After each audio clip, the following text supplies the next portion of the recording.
I don't have a glass to do the... Oh. Hi, hello.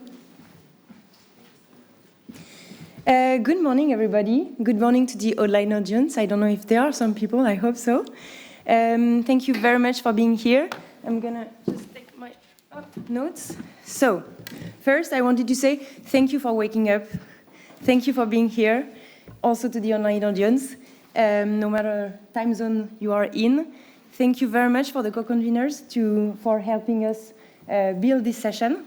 The co-conveners are basically on the screens. There will be, the logos will be there all the time, so you can see them and try and Google them in case you don't know them. Thank you so much for Siwi for the help in organizing this.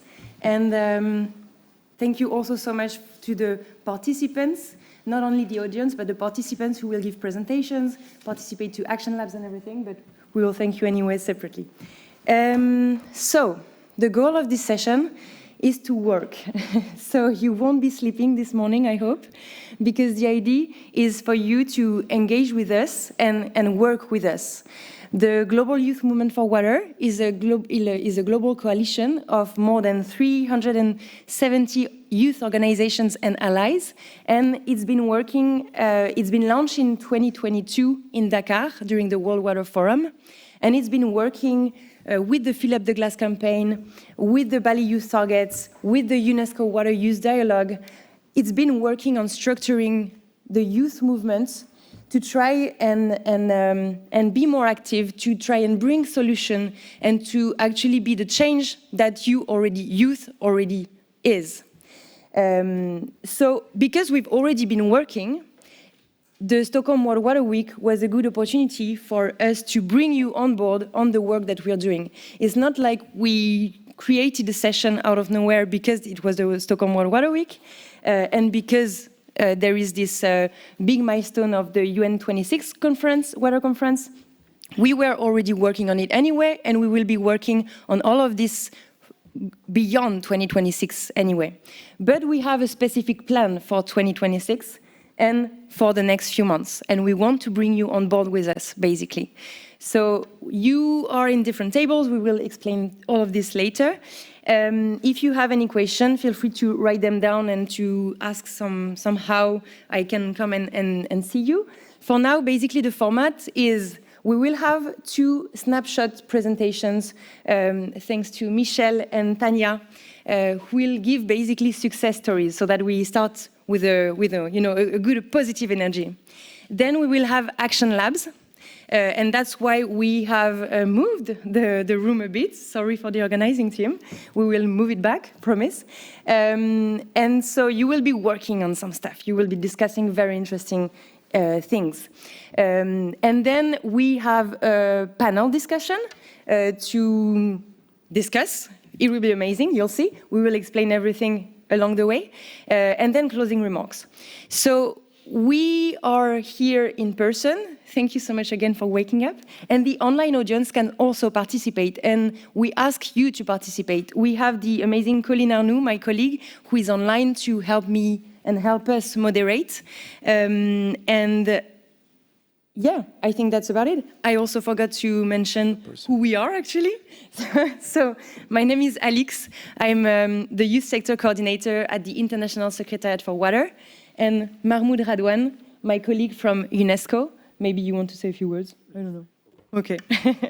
In any case, if you want to get to know us, in case you don't know us, we can have a coffee after. That would be amazing. Okay, so I indeed forgot to put that. Oh, that was the session. So the goal is to work together toward 2026, but also beyond, and to bring you on board with us on the concrete work that we are doing on a daily basis. Voilà. I'll give the floor to my colleague. Thank you, Alix. And yes, thank you all for being here this morning. And as Alix mentioned, we will be your host for the session today. My name is Mahmoud Radwan. I work as an associate program specialist at UNESCO's headquarters in Paris, the Intergovernmental Hydrological Program. It has been such a pleasure working with the whole Global Youth Movement for Water for the past, I would say, 5 years, and more intensively throughout this year towards the dialogue that actually came out with a very interesting output, which is the strategy that we are trying to see how can we make sure that we implement it? How can we have different visibility? Like this time we're trying to do things differently. We hope that it might actually be another success story. So speaking of success stories, we have 2 examples today. We wanted to have it also intergenerational. We're having like one from a young professional, from a senior professional. So I would like first to introduce Michel Frem. Michel Frem is a PhD candidate in IHE Delft. Michel also has been engaged in the water space, I think, for more than even, I think, 2018. And he has been also the former president of the Groundwater Youth Network, UNESCO's Groundwater Youth Network. So I will leave the floor to Michel to let us know actually how Michel has been engaged somehow in one of the most interesting projects that we had in UNESCO on transboundary water cooperation as not a volunteer, not an intern, but actually a young professional that showed really a success story that he wants to discuss more. Please, Michel, you have the floor.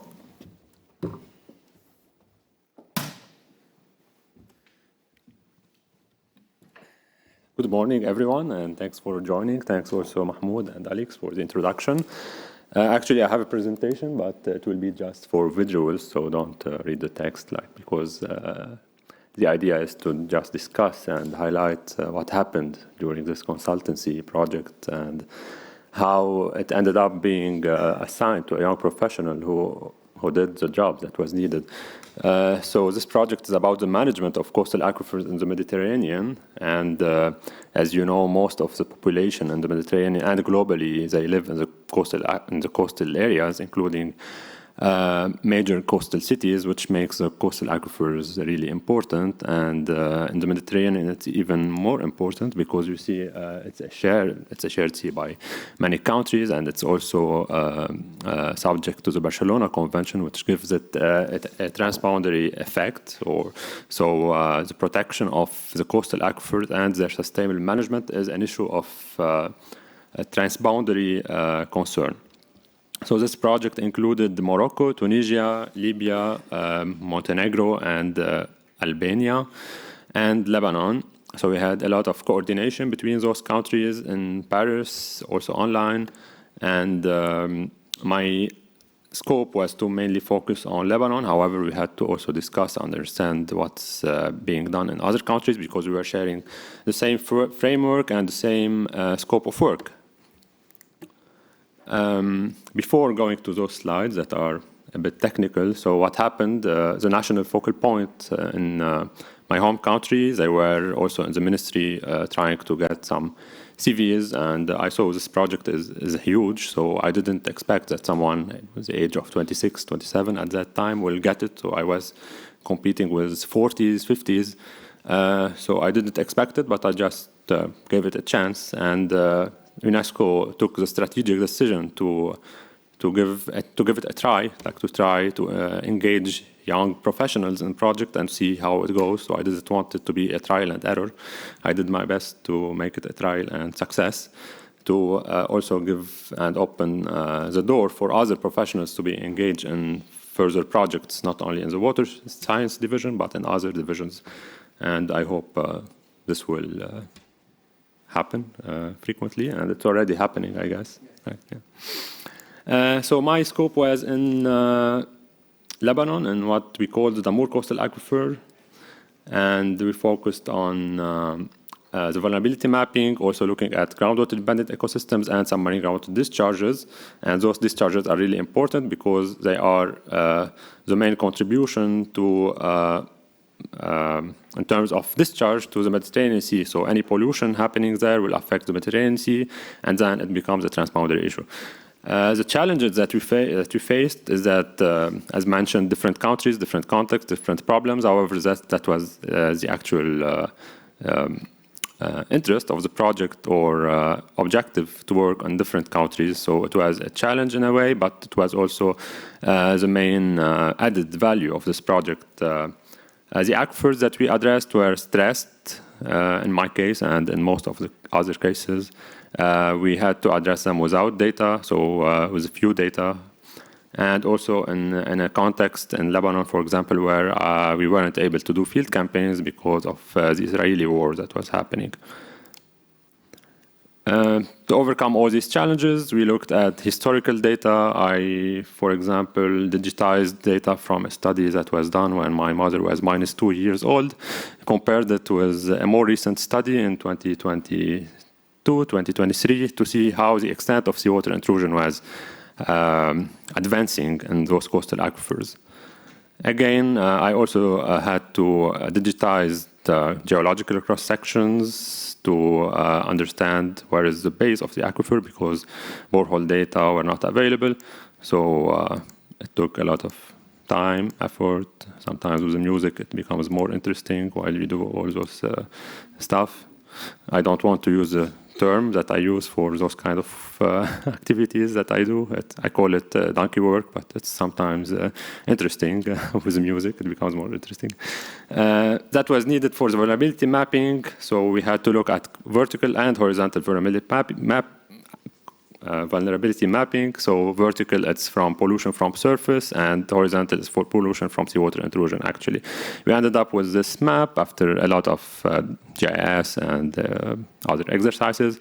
This map alone is not useful because we need to add on top of it pollution sources and pollution targets to understand and to link vulnerability with risks as well. To wrap up quickly, we looked at groundwater-dependent ecosystems, remote sensing to understand the vegetation indices variability, compare it with base flow also between different seasons and different years. So a dry year, wet year, typical year. Going quickly to submarine groundwater discharges, we developed a methodology to assess those, and we selected one of the submarine groundwater discharges of national interest in South Lebanon. And we also had discussions with local divers to give us the local perspective and their local knowledge. Finally, here we had many meetings in Paris, as I mentioned, and we also wanted to involve the local communities. That's why we had organized several national dialogues to share the results and also to communicate and understand the needs of the local communities. My final message, there are many messages, but the main one is to trust and engage youth in projects. They can do the job actually under difficult circumstances sometimes. Thank you.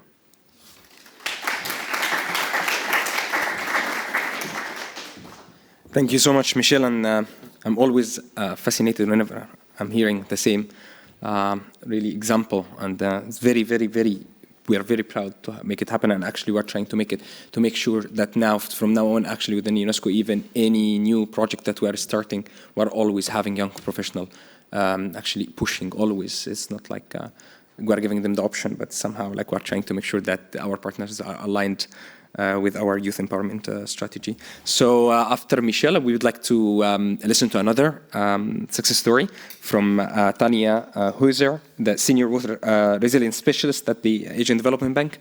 Tanya, you have the floor. Here's the clicker. Thank you, and it's a pleasure to be here. Michel, I think you showed the value of the youth. What we try to do in Asian Development Bank is also to show that to developing member countries, as well as my own colleagues, project team leads, who prepare projects and loans, investment in the countries, to show that it's really relevant to involve young water professionals in their projects. I'll do that by taking you along. Is this the right? Yeah. Taking you along about one of the programs that ADB is currently piloting. It's called the Young Expert Program, YEP. And we do that in collaboration with the Netherlands Partnership. The Dutch government and ADB are also funding that. And I wanted to start with a picture of myself, because I believe we have all been young, or we are still young. And I was young 10 years ago. And I got the opportunity, I was working for an engineering and consultancy firm, and I got the opportunity to move to Myanmar, Burma, to work on the Ayeyarwady River Basin and to consult communities all over the country. Well, that was a dream job, of course. I was part of the YEP program. The YEP program already exists for 12 years, so it's a proof of concept. And being a young expert and getting this opportunity also convinced me that I want to help other young experts to get similar opportunities. We have a large network, and many of them have the same mindset. So once you got this opportunity, you want to share that to others. And that's why I'm here. Maybe in a nutshell, This was in a village that was actually disconnected from the world because of flooding. We usually had sessions with 20 people in a house of the chief in a village, but here the whole village came together in a monastery, and it was a very energetic and exciting session to discuss their water challenges over there because of the situation they were in. So this is a life-changing experience and one of my best sessions ever. I don't think I need to explain this. We all know there are some challenges in terms of workforce. We from Asia Development Bank experience this in particular in the Pacific countries. Once people get educated, they move away to companies elsewhere in the world where they can make more money. And I hope with the YEP program we can also stimulate to prevent that and that people feel more ownership for the work that they do in their own countries. Another gap that we see is that there is not much of peer-to-peer learning, so the YEP program supports that as well. And in general, because of the connections that, hi Hank, welcome, the connections that young experts have among each other, there's also a knowledge gap that can be filled.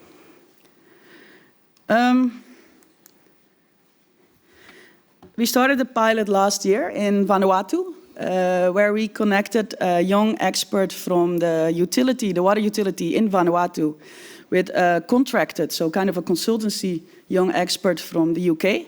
She applied for that job and she moved to Vanuatu, where they are now working together in the utility. She's bringing her experience from the engineering firm that she worked for in the UK. She worked a lot with the UK government as well. And he is actually bringing her up to speed in the challenges and the work that they are doing locally. So that's one way the knowledge gap is filled.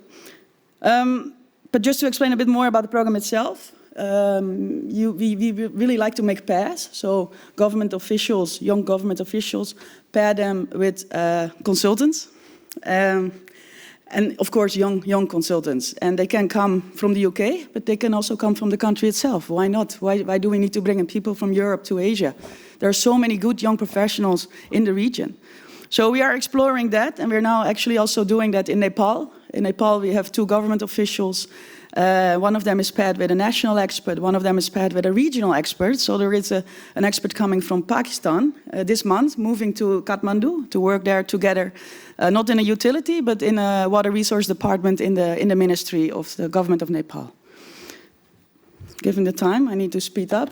I already mentioned the YEP program is a proof of concept. I was one of the 1,000, as I said in the beginning, and I hope we can make it 2,000 with the help of many other organizations. This is something that can be used or can be done in Africa as well, in Latin America. We have been talking with IDB about it, but also other financing partners can chip in. The program is tailor-made and flexible, so if we have other thoughts, if we want to do 6 months, or if we want to bring in other partners or companies or whatsoever, that's all possible. So we're really exploring, and that's why I wanted to share this.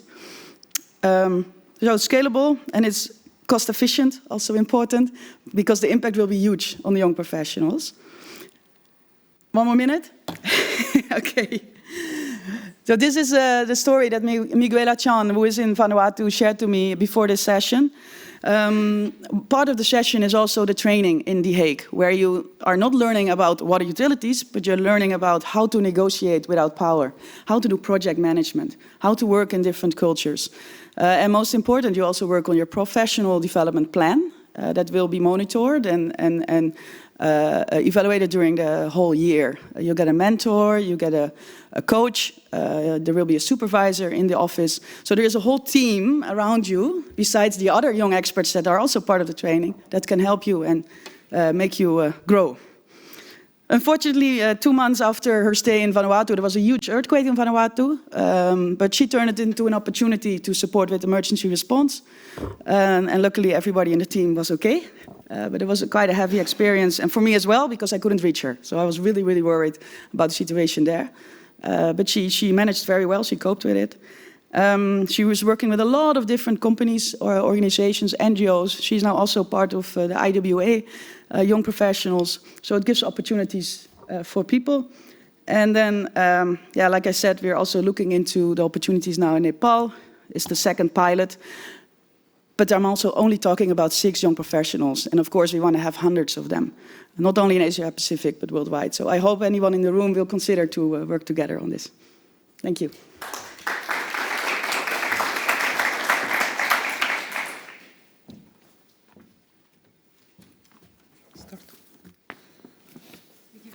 Okay.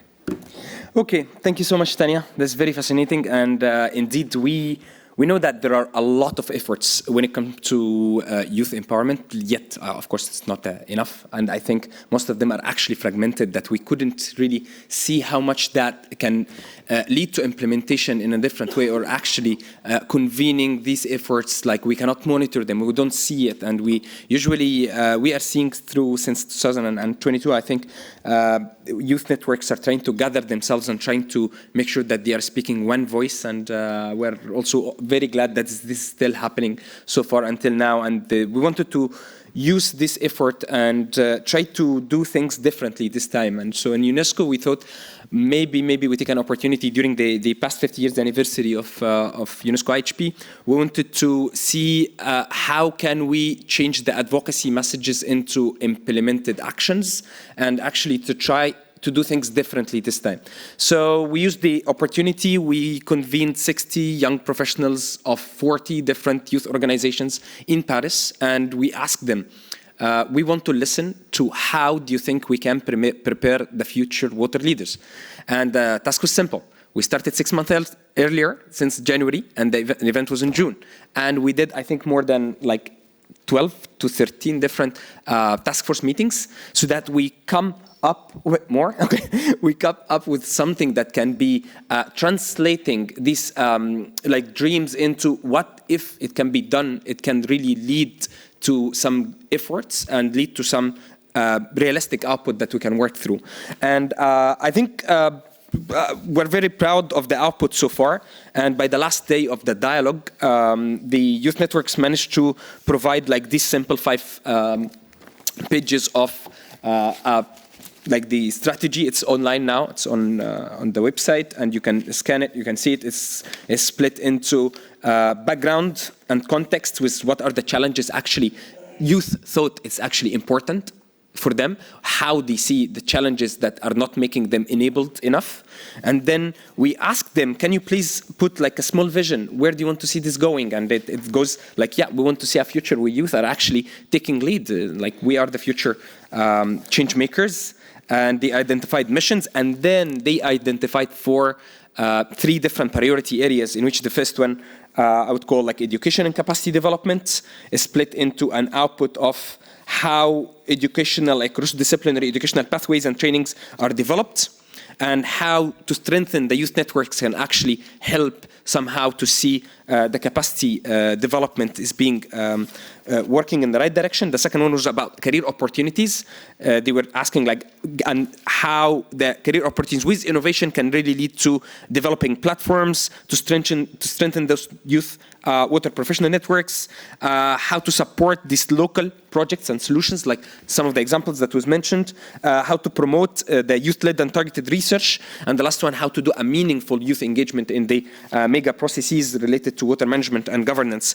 Out of that, each one is split, as I mentioned, like between different outputs, and under each output, they highlighted also a couple of key activities where they think if we started working on these efforts, maybe we can lead to the vision that we are working through. So maybe, I don't know, it takes 10 years, 15 years, like we will see. But the most importantly, we know that some efforts are actually there in the field. We have seen a couple of them, but we wanted to see them somehow gathered, want to monitor them, want to monitor the effort, want to partner up with as much as possible of the different potential partners to say, I'm actually implementing one of those, and we are willing to do more effort under this one, and please try to help us to show the how to scale it up, how to replicate it, how to do it in a different way, maybe to align it more with what youth networks think that actually it would make sense to them. So without further ado, we are having a small exercise that Alex is gonna go towards now, but the idea is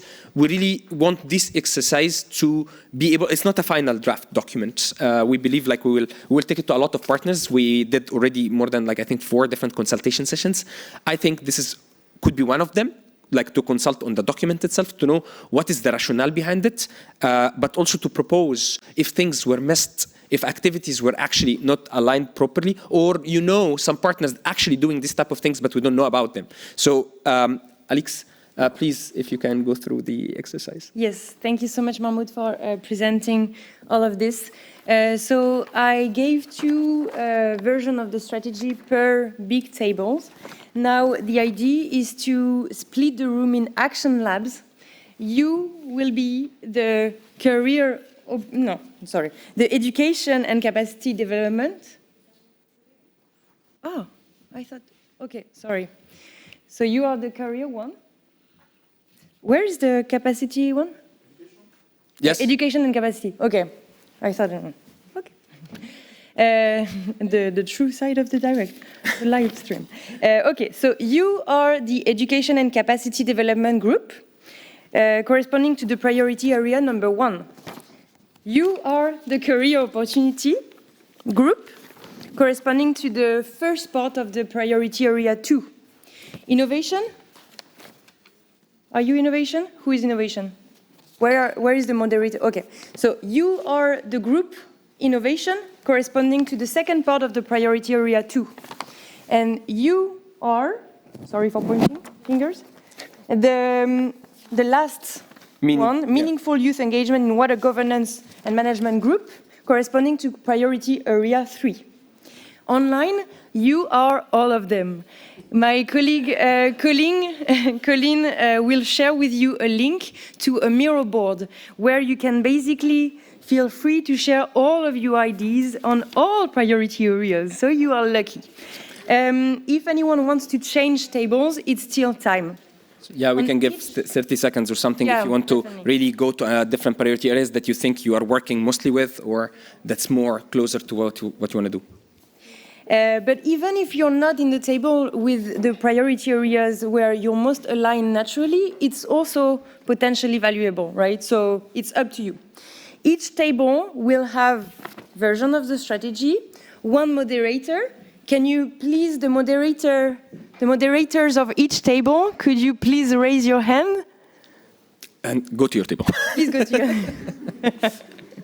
So please look at the moderators. They will be making sure that you're not talking about yesterday's drinks and focusing on working, right? We want to work.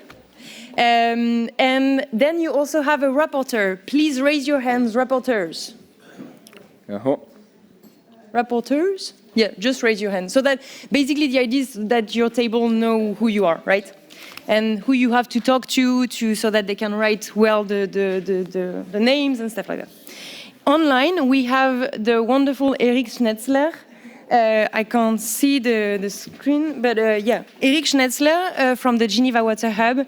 He was part actually of the UNESCO Water Use Dialogue, and he helped us. He's a strong partner in working with youth and with the Global Youth Movement for Water. So he will be him and Colleen moderating online the Miro board. And reporting as well to the group afterwards. So go for it.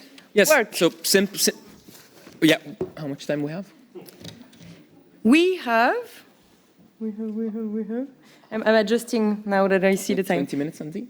Yeah, 20 minutes will be good. We have 20 minutes and then we reassess. So that the target is simple. It's either you're trying to give ideas. What did we miss? Whether through the priority areas, the outputs, Miss, or not mess. or you proposed new key activities that you think it might be interesting, or you say we know partners that are actually implementing under this key activity or priority area that we think they will be very useful for the process. Please engage with them. Or you propose maybe any modification, say how to implement it in a better way, or propose really actions, like real activities that you think we should start from there. Please, go ahead, and if needed, we're here to help and assist.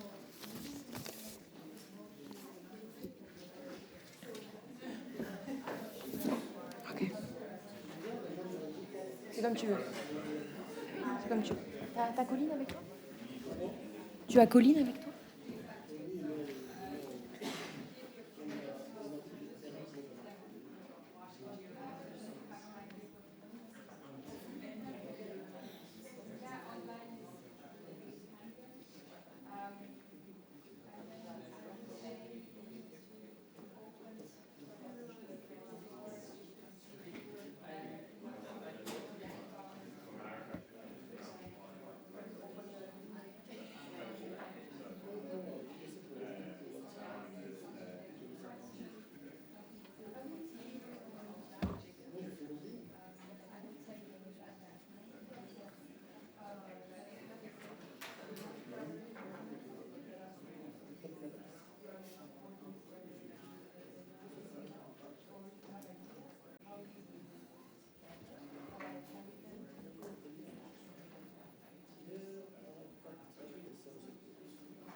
We are midway. We have 9 more minutes.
Okay, so it seems time is running up. If you wish to conclude some final thoughts in 30 seconds, please feel free to do so.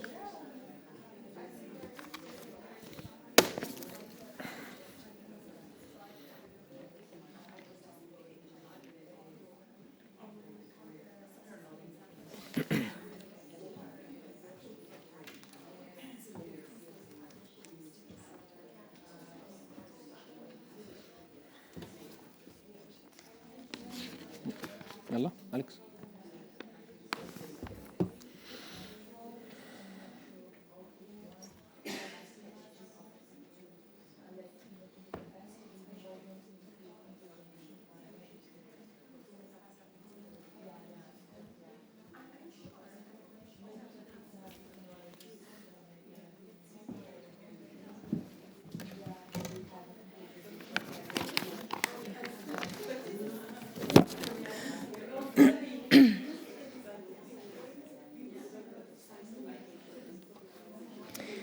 Okay, I'm really, really sorry. I'm gonna have to slowly cut you. I know it's so difficult to stop a conversation. But it's not the end of it. We still have a lot of time ahead of us before the conference to lead up to second discussions. And if that's that exciting, we can do also an online session after the week and we start talking. We will, actually. It's part of the plan, right? Yes. So Henk Ovink is here with us. We have the immense chance to have you here. Thank you so much for coming and for participating to this Action Lab. We asked you at first to give you a few closing remarks, but in the end, I think it's a very good moment now to ask your first thought on like the strategy and how we are, because you're so good at everything global processes. So if you would want to come on stage, thank you so much. And thank you so much, everybody. And I immediately have to apologize because I'm not giving closing remarks because I have to leave for another event. Because it's that important. No. But there's just a lot happening. And I think that is also quite a bit what it's good what we discussed here, because we were on point 3, which was a meaningful youth engagement and in water governance and management. And And Gabriel said it right. He said we're pretty good at engagement, but not so good at governance. And we lost a little bit our perspective on what coalition building really is. And we find ourselves often, and he gave the US perspective, but you know, it's pretty true around the world that we love to negotiate, but how tough it is to collaborate. And there are two different categories. If you negotiate, you come in prepped, you know what you want, you change your voice. You're defensive, I want this.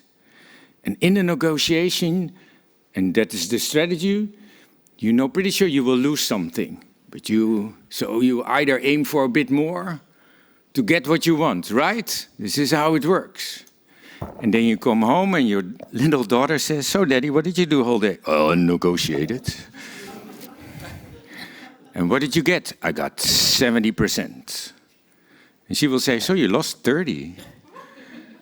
It's like, lost what? What happened? Collaboration starts different. Collaboration doesn't start preoccupied with your own interests. Collaboration starts with, you stand different, You open up. Instead of that you defend. You say, okay, what can I bring? Who am I? I have something to offer. I'm not sure if it's of value. I won't judge myself pre the conversation. And I also start with asking a question instead of posing my position.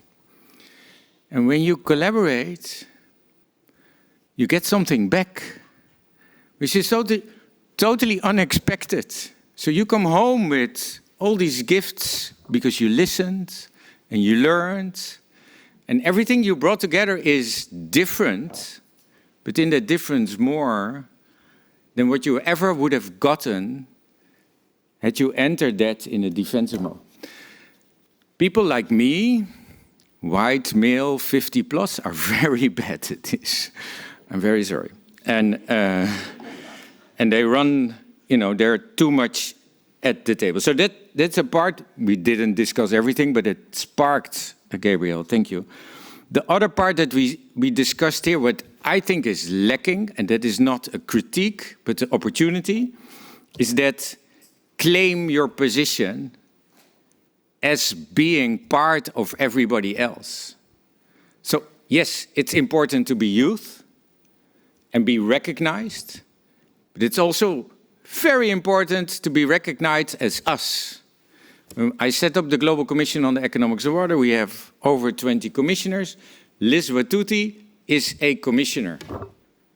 She is not the youth commissioner. She's a commissioner.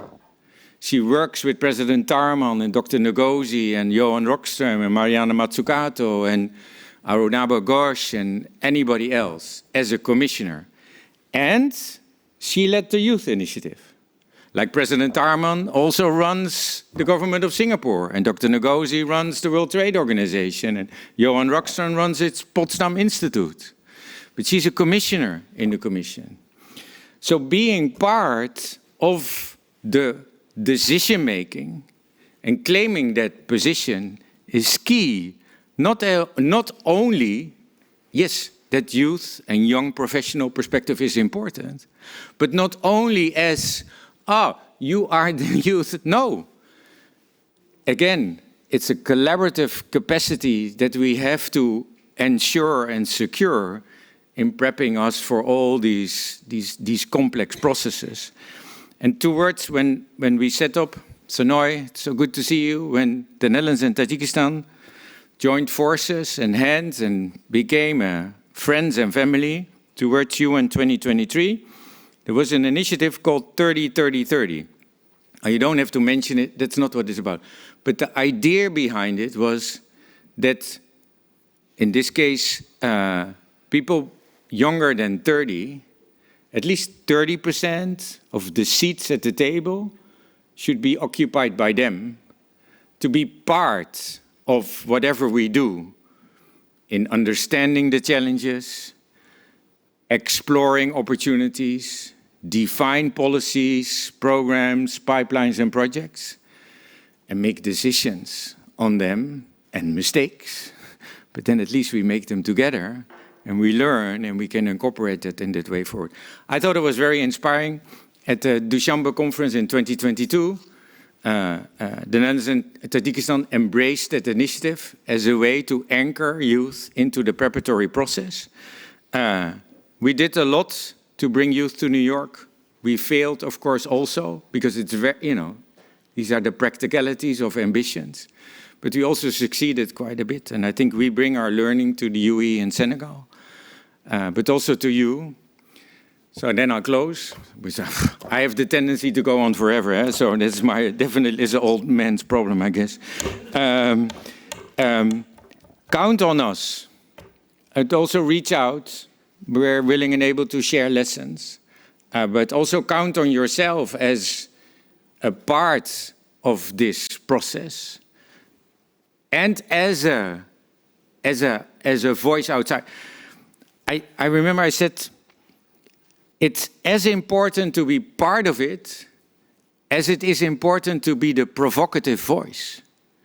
You can challenge existing lock-ins, the stupidity of the past that we created, that is now feeling overwhelmingly complex in the challenges we face. So that provocation, we have to make sure that that provocation is anchored into everything we do.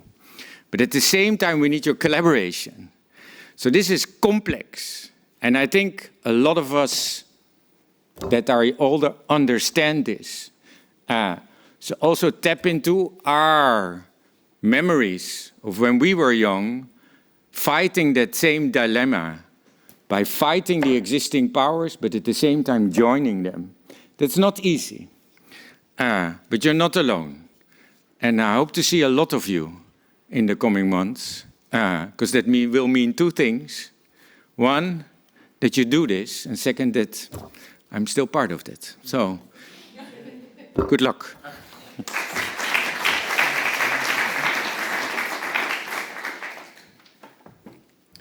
Wow, wow, wow, wow. Always energized. Always after Henk's talks, I'm very energized. Thank you so much, Henk. So back to our discussions. Time for rapporteurs. We want to report back on the discussion, and I think we shall start with our online group for inclusivity. So also because it's a very collective effort, or discuss the whole strategy in immense. So Eric. Or Colleen. Oh, yeah. Ooh. Hi, Eric.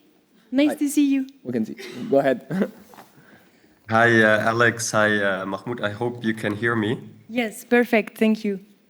Perfect. Well, first of all, thank you so much to the organizers of Stockholm World Water Week, of course, and the organizers of this particular session for giving me the chance to quickly feedback from the online silent Miro board discussion that we had. So there was actually, it was very rich in terms of content. There have been a lot of sticky notes been put on the boards. I'm very happy to very briefly go over them. I hope I can capture most of the ideas. So in terms of the education and capacity development, we have sticky notes referring to the need for more mentorship programs. It's certainly necessary. And then also another thing that has been mentioned is online modules and massive open online courses. Maybe just on that to say that in terms of a little bit of self-promotion, since I work for the Geneva Water Hub, we do have some online courses that you can take. They're all on our website. Of course, there's many others also from IHE Delft, from UNITAR, OSCE, and so on. There's certainly a lot out there, but maybe what is meant here is also some online courses more specifically tailored or targeted towards the youth. So definitely a need there. Then in terms of career opportunities, we have sticky notes referring to the need for more research funding, certainly in these times, a very important issue with a clear need. Then we have a sticky note referring to maybe a LinkedIn youth community page or in a sort of alumni style, which I think is a wonderful idea.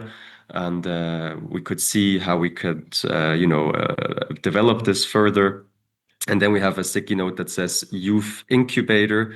There, I have to admit, I'm not entirely sure what is meant by that, but yeah, also something to consider. In terms of engagement at the local, regional, global, we have sponsorship mechanisms for participation at events. I guess here it's, for instance, the big upcoming conferences such as the 26 conference, but also others. And often there, of course, youth is underrepresented, or also predominantly if youth is invited or if they can travel, then it's often just from sort of global north countries. So definitely there is a need for, sponsoring a participation of youth also in the global south to participate in those major events.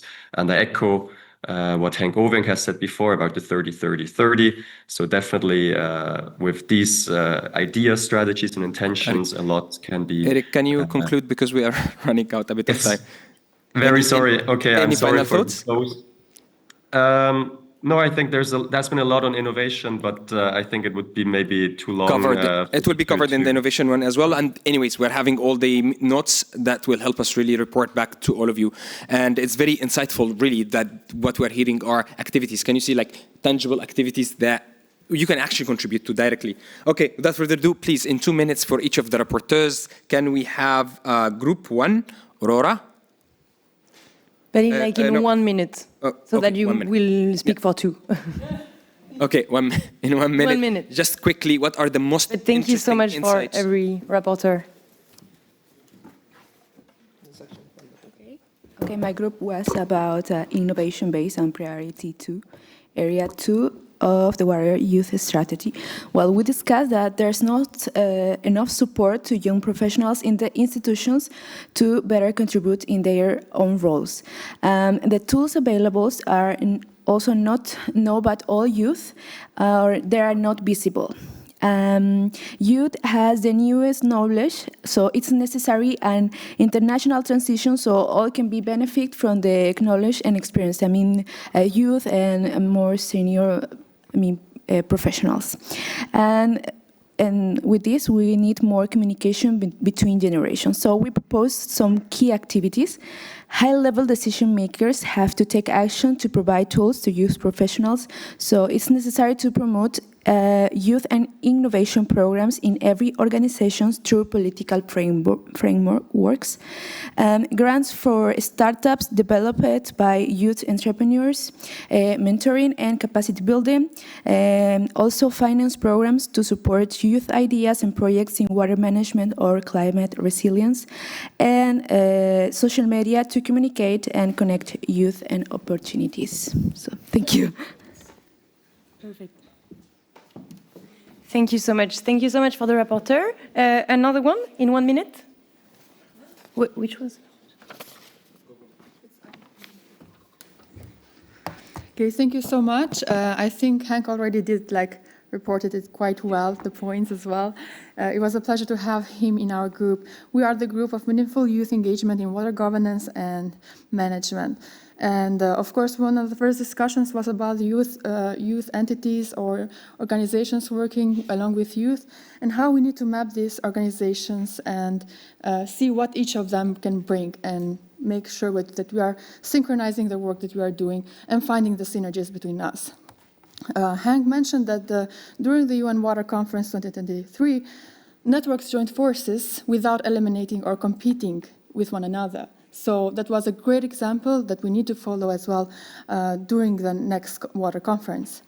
There was also mentioned that the goal is missing in the document, and the goal is to have a seat at the table where decisions are made and to make youth see youth as people. Oh my gosh. And of course, one of the most important points was coalition building. Hank already covered that for you guys, and also that we need to institutionalize water in the institutions of youth, as well as bring the water agenda to where young people are, so that we can actually put them together with us. Thank you so much. Thank you so much. And really sorry for the pressure. Just know that all that you've been working on will not be left out, right? All of this is useful. It's not because we don't have time to report as much as we would have loved to, that it's lost forever, right? We will work on it with you guys. So 1 minute. Yeah, of course. So Kenglo Auguste Abdon, rapporteur of the Group 3 regarding education and capacity. And one of the key things that we discussed about is that cross-disciplinary educational initiative should focus on filling the gaps, the competency gaps. And those gaps can be outsourced by speaking with the private sector and the public sector and also the population to take into account their needs. We also add that there is a growing focus on energy and also transport, and they are challenging all the fundings. And the water sector is left behind. And we should not complain and develop necessary courses that will help young water professionals to also know about energy and to outsource those knowledge to find jobs. And one of the key success stories that the IWA Crowdforce program has proved that it can raise the capacity of young people. And there is also the new youth water climate program of the IWRM. And regarding the second outcome for strengthening youth network, we should focus on explaining the mandate of each youth association to not let them overlap in their mandate. And one of the major things is that we should stop youth tokenizations. And there's a success story in our team, the Global Water Partnership. They put young people at the table, at the board sitting. So that's something we can follow and encourage the national states to take the step in that direction. That was all for our Group 3. Thank you.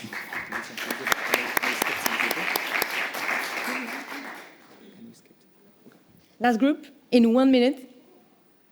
With I would suggest that you give concrete examples exactly like you all have been doing, right? It's very, very useful to see what is already existing. Thank you so much. Okay, according to career opportunities, we have a big question. What organizations expect from youth people, and also what young professionals expect from organization? So 2 main points: advocacy from organization to find to help youth professionals doing networks, research orientation, and ask for paid internships. And from youth, what youth expect from organization, mentoring. Are youth committed to the water sector? So we also expect feedbacks from them. So actions, mentorship programs, stop that barrier career when it comes from experience, and also focus on connecting sectors. Remember that water sector is a transversal sector. Thank you. Thank you so much. Thank you so much, and congratulations to all of you. It was a difficult exercise, I reckon, to do such interesting and important conversations in such a short time. But I think we can all applaud ourselves, well, you guys, actually. And maybe we can now open to the panel discussion, which is meant to build on what you guys were saying and have been working on. So I would then invite Delphine on stage so that she will help me with the moderation of the panel. Unfortunately, we won't be able to have Shaima with us for this panel, but she might join a bit later for closing remarks. Which is actually, in the end, kind of good because we have less time than planned. So I will let you the floor. Thank you so much. Thank you, Alex. Hello, everyone. My name is Delphine Magara from Swiss Water Partnership Youth. I'm going to be moderating this mini panel. So I would like to invite Tanya, August, John Mark. Do I see everyone? Yeah. So the 3 of you to please come on stage. And Serena, of course, I'm sure. I'm sorry. Sorry, I only had written down the 3, but of course you are there too. I was thinking someone is missing. Okay. How is this situation? I think it's better if 2 people come here. Otherwise, I'm talking to my back.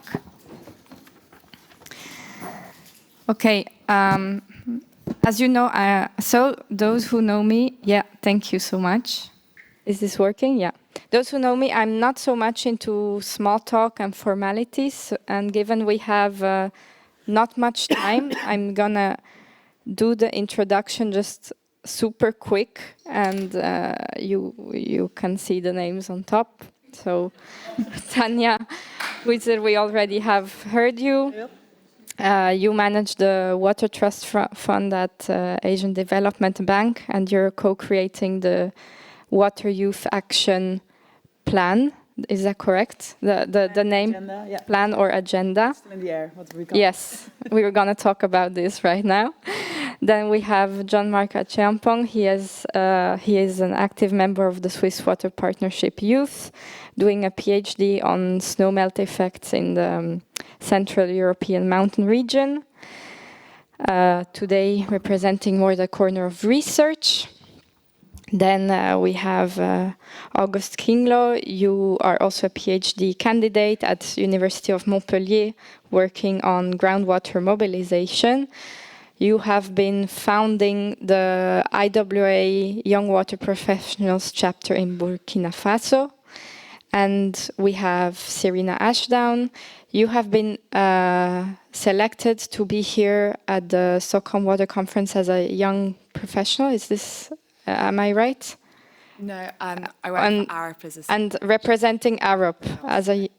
There are a number of future leaders in the room who are selected by SIWI and Arup. Yeah. They are all external and global, but not me.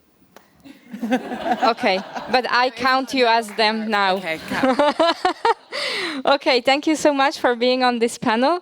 So, my main question, under the star of coalitions, as we heard from Henk earlier, thinking of how can we work together to prepare ourselves towards the UN Water Conference 2026. I would invite you to contribute your suggestions, ideas on how from each of your corners you can bring something towards the youth water strategy, be it complementing it, inspiring it, supporting it, such that we can be there prepared for the conference in 2026. So I would ask maybe Tanya, you want to go first? 2 minutes. 2 minutes? I will be very brief. I'm not going to repeat about the Young Expert Program, but one of the things I want to work on with everyone here and also globally, not only Asia Pacific, to scale it up. See if we can come to a bigger program for young experts, capacity development and education. Can I name more things or only one? Please. Okay. I need a lot of convincing internally in our bank for the value of youth. So I hope there are organizations here that can help us, not with case studies, because we have plenty of interesting case studies, but we need quantitative data. We need socioeconomics on what the value of youth engagement is in investment and loans in projects. So I hope we can work together on that as well. And lastly, I heard some good examples. We had a conversation with Tajikistan this week as well, and they mentioned the youth council that they have for a river basin in their country. I think these kind of examples are really an inspiration for us as ADB, but in particular also for other developing countries, right? So I know there are many out there, but they're not coming together. It would help me if we could bring these things together and maybe also facilitate some exchange among governments, because you can only youth at the table if you have good examples on how to do that. And yeah, that's what I'm looking for. Thank you. Excellent. Thank you very much, Tanya. And taking up maybe your last component to see what is already being done, how can things be accelerated, I would go over to Serena, maybe to talk about a bit from the private sector perspective. Can you set the tone, maybe being a very flexible sector? Share this one. Yeah. So I work at ARP. It's a built environment consultancy, and we have a youth, it's called the Young Water Professionals, and there's 700 of us globally. And we have, it's very well structured. Well, we think it's well structured with our pillars, but I think there's an opportunity here to review against what you have all been working on with the strategy and to realign it and see if there are changes that need to be made. And that's something that we should be able to do rapidly. From that, I think that there's a lot of learning that we can definitely share. We were discussing on our table how there is other private sector companies who maybe don't value youth in the same way. So sharing our learning, sharing our programs, sharing our training with them might be something that we can do across the private sector and beyond if needed. But I also think that internally we are one voice, but we need to work with others to make sure we have our perspective as a whole group of youth. And I think that private sector leaders really have a role to advocate for us youth on the table of these big decisions that are being made globally on national, international levels, because they do have a seat at the table, but they don't necessarily bring the youth to those discussions to make sure that we are part of that perspective. And finally, one thing I would say is that there's been a lot of discussion about what's already there. I have a feeling that we really need to map these, the capabilities, what's there already, the training. There's so much free training. There are water youth advocacy programs out there. We need to map them, see what there is, and if not, we need to maybe approach private sector, approach government organizations to see, can you support us in developing these programs for us? So yeah, I think that's something we can do quickly and rapidly. Excellent. Thank you very much, Serena. And indeed, with the Global Youth Movement for Water, we have been already thinking of how to potentially map this. So, John Mark, maybe you can share with us a bit from a scientific perspective, from a research perspective, which role does youth bring there? Thank you very much. One of the key things I like about science is the fact that once you start as a scientist, you are no longer a future leader. You are a current or present actor in the water service, because you start young as researchers, your bachelor's, your master's, your PhDs, everything you're doing, you are researching, you are contributing currently to the sector. Now, my problem is, how do we then provide evidence that we are doing this? We are actually part of it. We are current actors in the sector. What I believe we could be doing is that we could just find a way of integrating all the research we do, right from the bachelor's, master's, PhDs, anything we do, we try to find a very nice evidence-based program, also, or even a database, which can show evidence that we, the youth, are part of this, and also leaning towards UN2026, we can also use this as an evidence-based benchmark where they can then see evidence that we, the youth, are part of it through our science. Because where does our research work go to? You just research, and then after that, you realize that it ends up somewhere in the locker room of your lecturer or your professor or something. It should be there. It should be in their faces that, okay, yes, we are researching, this is what we are finding out, this is what we are doing. And therefore, once we have this evidence-based by 2026, the idea is that we can propose this, right?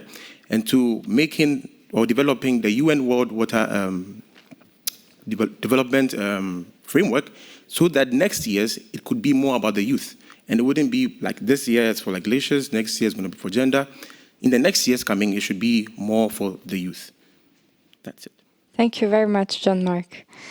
And last but not least, August, some thoughts. You're part, as I said before, of the IWA, which is one of the largest networks also promoting youth in the water sector.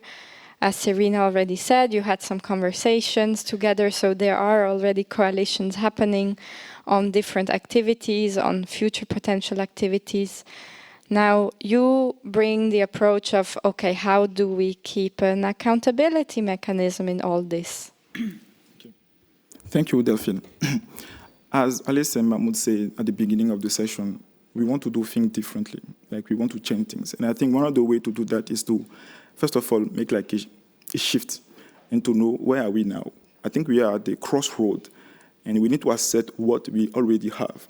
First of all, we have commitment from the Asian Development Bank to scale the investment regarding youth people. Secondly, we have a youth global strategy. We have something on which we can work on to implement. But I think we lack a tool. We lack an accountability framework, how we can truly assess if we are executing or effectively executing the youth strategy. And that was something that has already been done by youth people, part of the International Water Association New Water Professional Network. We developed an accountability framework that can help companies to truly see if they are involving youth. We have metrics, we have pilots, and those metrics and reports are available. I will not dive deep into it, but I will encourage you, like all the partners here, the young people, to take a look at this accountability framework to know the step that we need to follow to truly put into reality or make into reality the youth water strategy. So that will be my main response regarding the questions. That now we have all the tools to truly make the shift towards the inclusion of young people at the table and maybe sustainably. That's something very important. Thank you. Excellent. Thank you very much, August, and thank you so much to your contribution so far. Now I have the honor to have Ms. Shaima Gargash with me, the Director for Energy and Sustainability at the UAE Ministry of Foreign Affairs. Welcome to the panel. You are...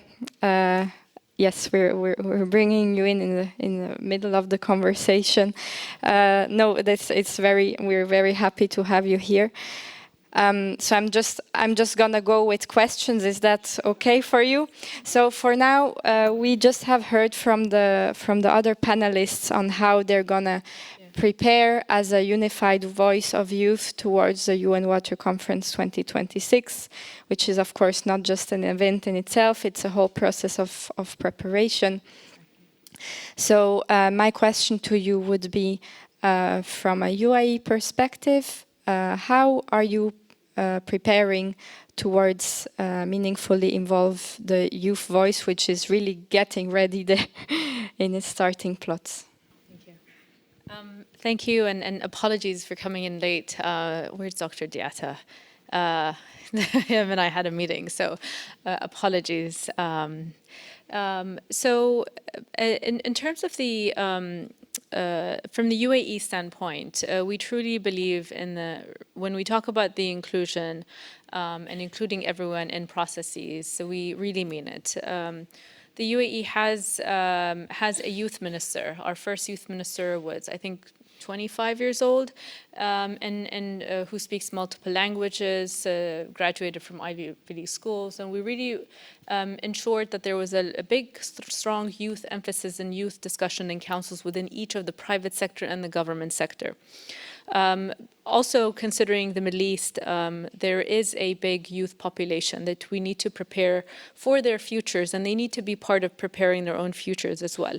We're using the same concept as well. Obviously, our now new Minister of Youth is an astronaut who's also quite fascinating. And someone had asked yesterday if he is youth, and I think he is youthful. Maybe 37, not 35, but he is youthful for sure.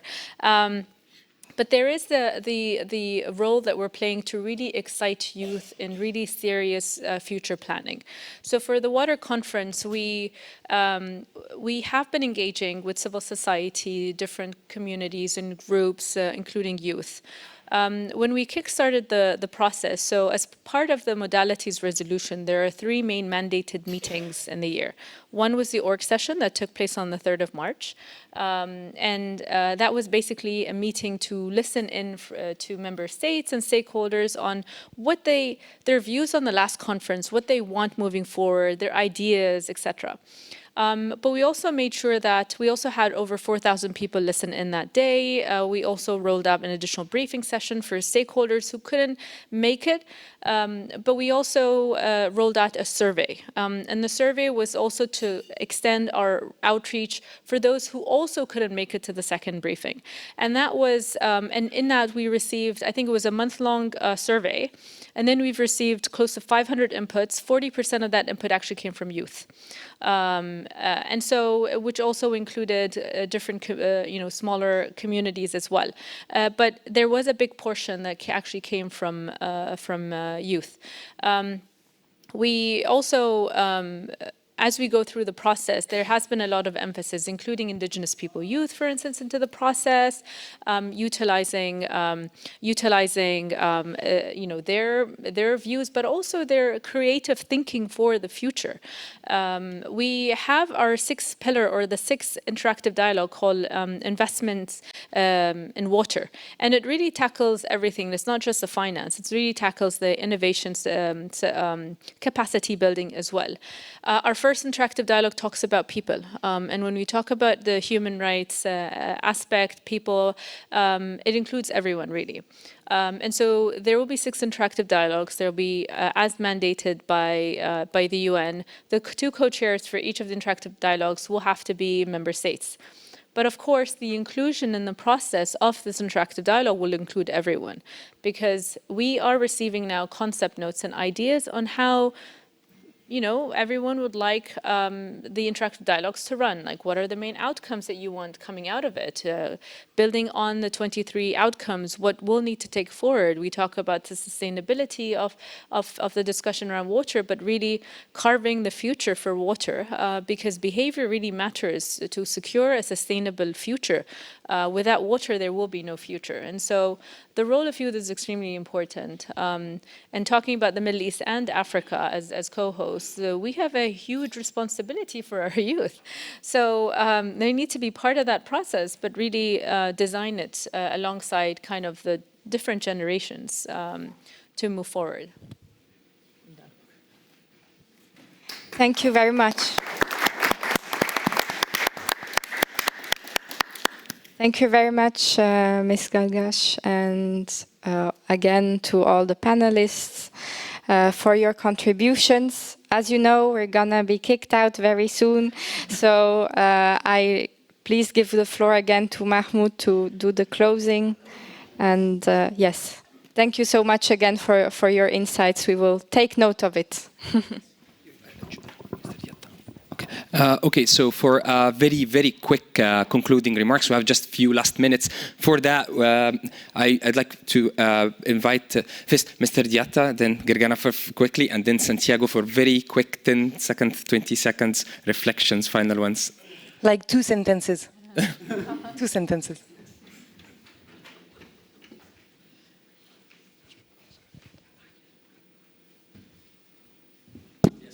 Thank you.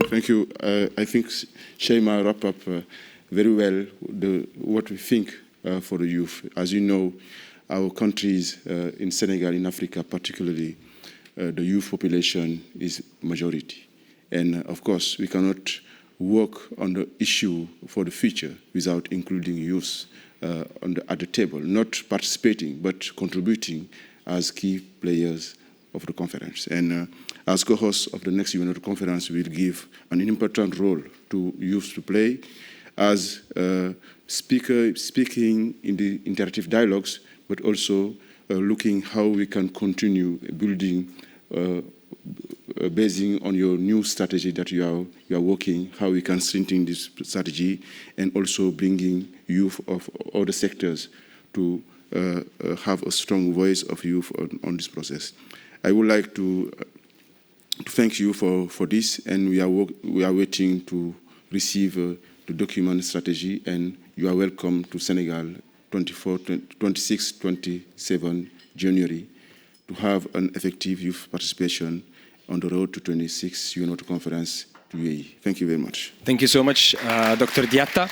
And I just want to highlight that actually Global Youth Movement for Water has been aligned under 370 different organizations now doing a task force, preparing themselves towards the conference. I think it's taking a structure, and we will be back soon with very concrete actions. Please, Gergana, you have the floor. I just want to say thank you for coming here today, for being the inspiring youth that you are, for your curiosity, for your commitment. My second message, the Youth Water Strategy, let it not be just a document, let it be a living commitment for all of us. And my third one, I really enjoyed the spirit of collaboration that we built here today. So when we leave this room, I really hope that we'll carry this forward. Thank you. Thank you so much, Gergana. Thanks for GWP being part of the co-conveners of this session. Santiago, please, last word before... Running. Thank you all participants for this amazing session. I think we all are very happy of what we have achieved here. I think that for me it's very simple, that I think that youth is the real driver of change that we have all stated during the Stockholm World Water Week. I think that the points that were highlighted today are just a partial result of this long-standing effort of the Global Movement for Water. I think this strategy achieved will make a water sector that youth is proud of, a water sector that we want to work in. I think we need to keep building on this collaboration that we're talking about. And I think we need to keep working towards UN2026 Water Conference. And for the new water leaders and ongoing water leaders and former water leaders, youthful people, let's keep changing the world. Yes, with passion, that this is the drive that we have. And let's keep collaborating and working together, yes. So thank you everyone for the session.